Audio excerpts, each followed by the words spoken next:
Well, hello, General Hospital Daily Recap fans. Today's daily recap is for Wednesday, June the 5th, 2024. Wednesday, June the 5th.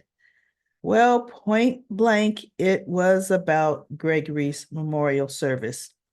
And we had these key players in attendees. I love the fact that Elizabeth brought her tall boys to the memorial service. I love to see that it's a family unit. Um, and we had Alexis, Tracy, Brooklyn, Chase, Finn, and Violet. Now, I'm going to tell you, the song they played pretty much throughout got me a little teary-eyed. They did, to me, they did the character of Gregory Chase justice. And that's just my opinion. They did it. It was tastefully done. Everybody got a chance to say something. Um, Alexis talked about jumping out of the airplane, and then on the tarmac, they shared a passionate kiss. Tracy looks at Brooklyn. Brooklyn looks at Tracy, and Tracy's like, "Did you know about that?" And Brooklyn's like, "No, I didn't." That was too cute. Um, and then when it was Tracy's turn, Tracy just talked about how, they got off to the wrong foot in the beginning. And actually, him and Alexis kind of sniped a bit at each other, right? Because he criticized her writing of the invader. So, but Tracy just said, that they didn't have enough time because he goes, if we had more time, I feel, but she didn't say it because she was going to say, I feel we could have had a relationship because she said he's one of the good ones, but she kept that part out about that she feels they could have had a relationship, but you knew that's exactly what she meant. So Finn said some warming thoughts. Elizabeth said some good stuff too. Um, Violet, I think she said something brief. I really do. I honestly can't remember if Violet said anything. And then Chase, Brooklyn said something and Chase. So it was nicely done. I like the fact I'm surprised they bought a bench to put in front of that tree. I'm surprised they put in memory of Professor Gregory Chase, scholar, writer, father. I'm surprised they didn't put grandfather too. But you know what? They would have had to make the writing on that line really, really small. So I guess they wanted to, keep that just like that, whatever, right? So it was a really good job. There's not too much more I could say about it. But then we also have Blaze. Blaze was in the recording studio. They had already booked it way in advance. Brooklyn couldn't be there, all right, because she's at the memorial service. And Blaze's the technician was saying, I'm surprised Brooklyn is not here. She's always at all of Blaze's recordings in the studio. And she goes, no, Brooklyn has had a death in the family and she could not be there. But I'm going to tell you something, everybody. I honestly don't think Brooklyn knew, even though she would still be at that memorial service, period. But I don't think she knew Blaze's mother was redoing that song. She gave the guy a whole bunch of instructions and changes and was adding a whole bunch of drums in there. She said the 12 drum, whatever she called them, implement those. And I'm thinking, see, she's making it so that Blaze's brother, who is a professional drummer, could perform that song with her. Because another reason that makes me think Brooklyn didn't know is where would Brooklyn and Chase be right now, everybody? They would be on honeymoon. Brooklyn wouldn't have been there. So I think Natalia was sneaking this in as her manager, and this is what she's going to do when it's actually the producer that's doing all that. So she's stepping all around Brooklyn, and I think Brooklyn might have something to say when she's thinking about that, right? But Blaze was in a funk and she couldn't go through the song the first whole take, and she was just bummed. She goes, I need to take 5. And Natalia goes in there, what's wrong? And where is Christina? Because she's late, and I don't know if that's a deterrent. And actually, she said that before they went into the studio.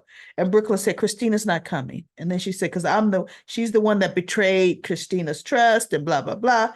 So when Brooklyn couldn't go through with the recording, Natalia walks in and she tells her that, yeah, she did something that really blew Christina's trust and she doesn't know if they have a future.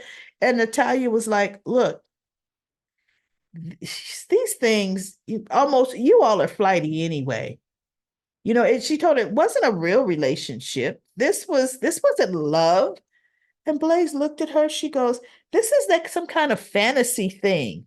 And look, whatever you got going on in private, behind closed doors, that's on you.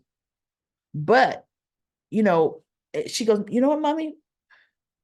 I'm about to get really mad here because I know if I love someone, and I love Christina, and I messed up. I said something to her sister that I shouldn't have. She goes, well, what is it? You could tell me. She goes, oh, no, I shouldn't have told her sister. So I'm definitely not telling you. She says, if you want to know, go ask Mr. Corinthos. She goes, what does it have to do with Sunny? She goes, Mommy, it's time for you to leave out of here and go back on the other side of the glass. But she goes, no, go on, leave. So Natalia goes around to the other side where their engineer is, and Blaze starts singing the song, and she does a real good, it's a love song, kind of a slow love song about loving another person. And Christina does show up because look, she was sitting her behind at the courthouse, just sitting, waiting to talk to Molly. She bought Molly some coffee, and Molly says, Christina, I wish I knew you were coming because this is not a good day. I'm going to be in court for a long time. I have a very busy schedule today. She goes, that's okay. I'll wait. And she goes, wait, are you sure? Because she goes, yep, I'll be sitting right here. And she waited until Molly came out. She goes, that judge is so long-winded. He loves to hear him to self-talk. She goes, I'm surprised you're still here, Christina. But, so Christina says, yeah, can I buy you lunch? She says, no, I have a staff meeting I have to get to, But look, is there something in particular you wanted to say? And Christina's like, no, just checking in on you. And Molly says, well, okay, but look, I have to go. And she goes, wait, you didn't even ask about the baby. And Molly says, because I didn't want to overstep. She goes, you know what you said. And Christina says, I didn't say it. I didn't mean that. And I didn't say it like that. Of course, I'd be happy to tell you the baby's doing fine. We're both healthy and well. And Molly says, I'm so glad to hear it. I'm so happy to hear it.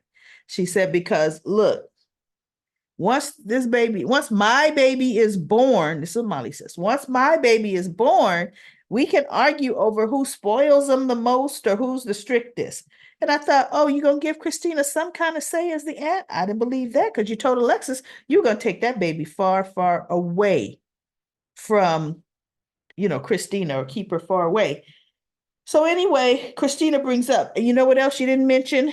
That you heard what happened at the reception. Why? And she goes, well, Christina, because you didn't mention it to me. So I figured you didn't want to talk about it. So they did not get into a big fight. Thank goodness. They didn't need to. But you can still see the tension. And then, like I said, Christina shows up at the taping and Blaze sees her as she's still recording. And boy, she really got into it, about without you, there'd be no me and blah, blah, blah. So at the end, Harrison is looking for Finn because he walked away. Elizabeth said, can you tell him I'm leaving? And he's looking for him and he sees him downing 2 straight shots. And Harrison is just looking at him like, oh no, right? So that's it today, everybody. Nothing else happened at all. Great job. I can't wait for tomorrow. So I'll be back for another daily recap of General Hospital. Now let's go to comment corner. Comment corner. Let's see. I should be able to get through all of these comments. I'm going to go from the top to the bottom. Dacia says they were saying that Finn is hit Sonny as a drunk. You mean will hit Sonny as a drunk driver, and that Sonny will be in a coma. They will have to check his blood. You mean Finn's? Oh, Sonny's blood. They were saying that Michael Easton is leaving GH. I haven't heard that, but he might be. I don't know if that's true. They need to bring back John McBain as a detective. Yeah, he's a good detective. Clemmy says, I wonder sometimes if the FBI is after Sonny or just Kate. And then Denzel, boy, Denzel, I'm going to tell you this. You do a great recap. I mean, you just jot down everything. So let me read a couple of sentences. Denzel says, yesterday, GH's episode on the 4th was decent. Here comes annoying Jagger, and he ain't even found no evidence against Sonny. I'm glad that Diane checked him for that. One thing Jagger was right about was when he told Sonny that he turned Jason into a killer, but at the same time, Jason chose to be in that lifestyle and worked for Sonny. Other than that, I don't trust Jagger. At this point, wondering why Anna ain't telling Jagger nothing, but I understand now because Jagger ain't told Anna or nobody that Jason was alive and working for the FBI. So great. Everybody come in and read the rest of Denzel's comments. I read a Soap Hub article. Steve Burton was interviewed by Maurice Bernard on his State of Mind podcast. And they talked about, back in the 80s when Jason and Sonny met, and Jason was still Jason Quartermain. And Steve Burton, the actor, wasn't truly feeling the goodiness. And, he wasn't getting good ratings. And there was just some kind of spark. He said he could remember when Maurice, so obviously Jason was on first. He says he could remember when Maurice hit the set, or I'd have to look because maybe they had just never worked together. Because that's one thing I found, that if you guys aren't in scenes together, you could be recording and taping on different days. I'd have to see when Maurice Bernard started as Sonny and when Steve Burton started at Jason. But anyway, he came up to craft services because Maurice had been watching Jason's scenes, with the Quartermains, with Lila, and he could see there was just no real umph there. But so he kind of took him under his wing, gave him some pointers and everything. And the writers made the decision to change the character completely. Meaning that's when they decided on the accident, decided on the brain tumor, and all of that good stuff. And that put Sonny and Jason, Sonny was one of the first ones that really connected with Jason after his family kept trying to make him remember, and he couldn't. So Aunt Jeanette says, Anna will not arrest Valentine. She's too afraid about what she did with Charlotte. Patty says, I didn't know you were an Elizabeth hater. If I knew this, I would never have watched a word you said on your recaps. I've wasted weeks of my time not knowing you were a hater of my favorite character. I won't be back. Well, Patty, I hope you're back enough to hear me read your comment and respond. You do understand this is entertainment, right? I'm entertaining you all. And guess what, Patty? Just like you love Elizabeth, you probably hate someone else. You probably hate Carly. And I love Carly. Carly lover. Okay? This is soap operas. They write various characters so we all can find the ones we identify with, the ones we love, some we hate. And that's a fact of life.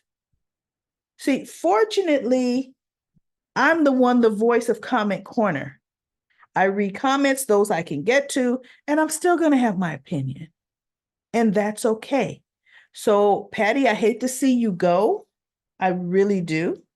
But I'm sure there are a ton of General Hospital recap folks, right, that review General Hospital that you gravitate to, that you love more than me. I mean, I am not professing to be the best at any of it, but I'm having fun doing it.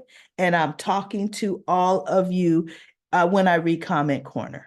So that's what I have to say about that. Now let's go to Lucy. Lucy says Anna Devane will be in big trouble if she goes to Valentine Cassadine's residence. Linda says, I wonder how Sonny is going to feel when he finds out Jason was protecting Carly from RICO charges, because Sonny was in Nixon Falls falling in love with the fantasy because Nina happened to be blonde like his ex-wife Carly. Sonny finds out that Carly was at that time keeping Cyrus from making power plays in Sonny's territory. Will Sonny realize that Cyrus is the one who recorded the conversation with the 5 families, and Cyrus gave the recording to the FBI? If the information from that meeting was so important, why haven't they arrested everybody that was at the meeting? Inquiring minds want to know. I know, because there were 5 family mob bosses there, 5 of them. Unfortunately, Anna, just like what happened to Peter, will be the one to arrest or kill Valentine.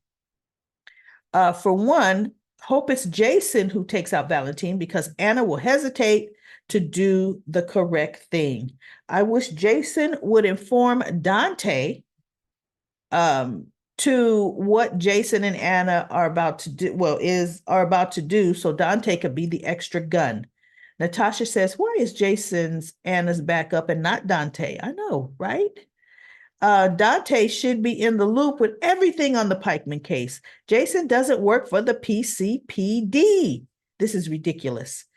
Jacarly says, Liz has been through all this before with Lucky. You know what? You're right. I forgot about that. Lucky was on pills too, but couldn't drink either. Most addicts have to stay away from all substances. Great point, Jacarly. Jacarly also says, Drew went to Carly, but not Sam?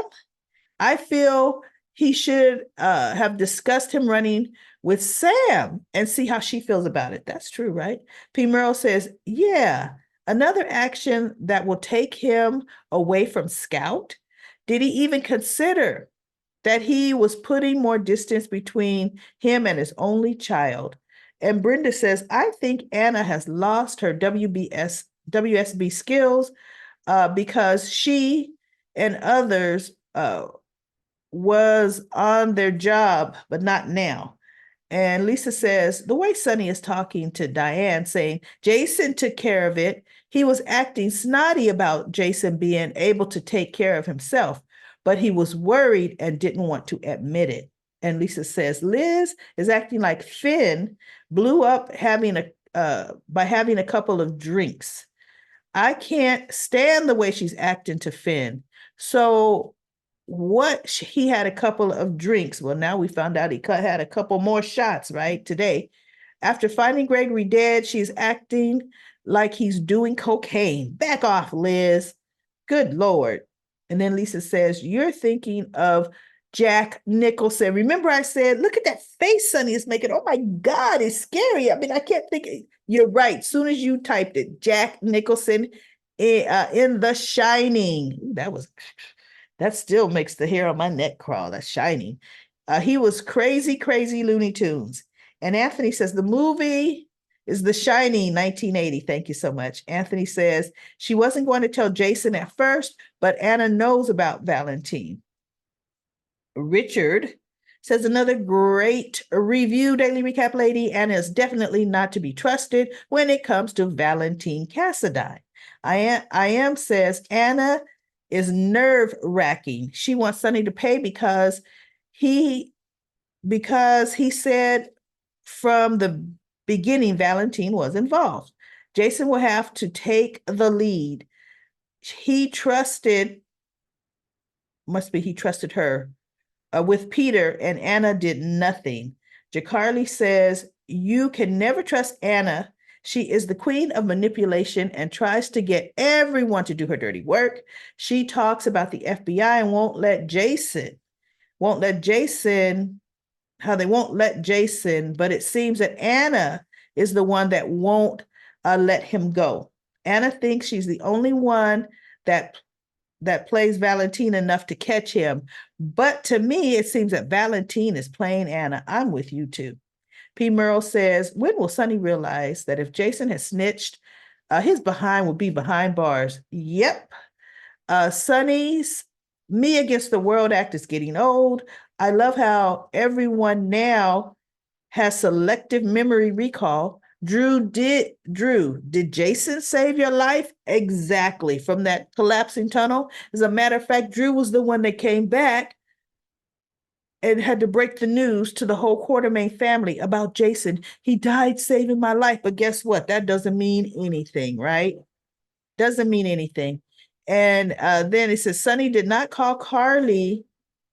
Sonny, did you call Carly a traitor? Anna, how many lies has Valentine told you already? Talk about no chemistry.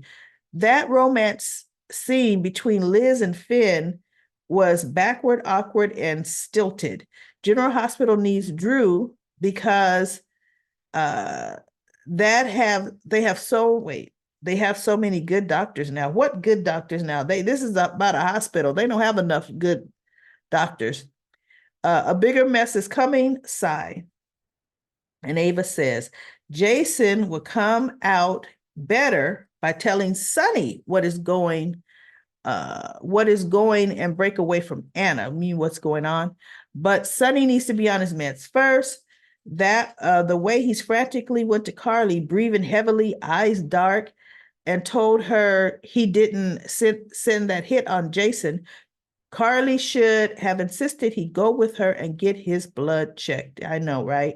Sandy says Jason should never trust Anna when it comes to Valentine. She loves him and will never arrest him. Jason better remember Peter. Malibu Ken, it took me a minute to remember who you were talking about, has the worst attitude. He is a sly snake.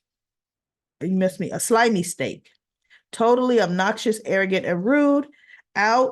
Knowing not to be trusted. He is up to no good. Malibu Ken, aka John Cates, right?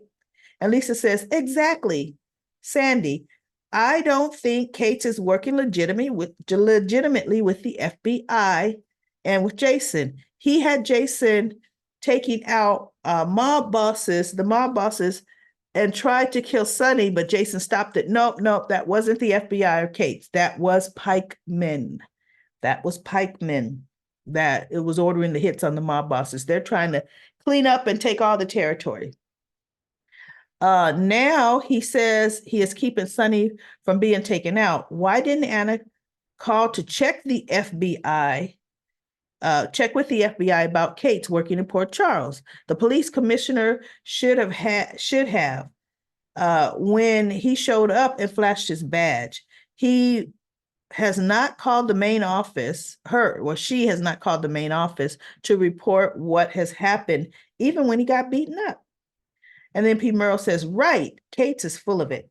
And then Ron says, Anna is trying to make this all about her. She's telling Jason what he can do and can't do. She wants him for backup, no police. That's because Anna's not about to do this by the book, and she knows it. And she knows Jason's not a cop, so he has no moral obligation to tell on her. Now, her police officers can't see her negate and bend the law. They can't see her do it because she sure is about to do it. You know, here she talked to Dex about loyalty and honoring the badge. She's talked to Dante about honoring the badge, and she's about ready to throw her badge on the ground and stomp on it, right? All right, everybody. That's it for Comic Corner. I will be back tomorrow with another daily recap of General Hospital.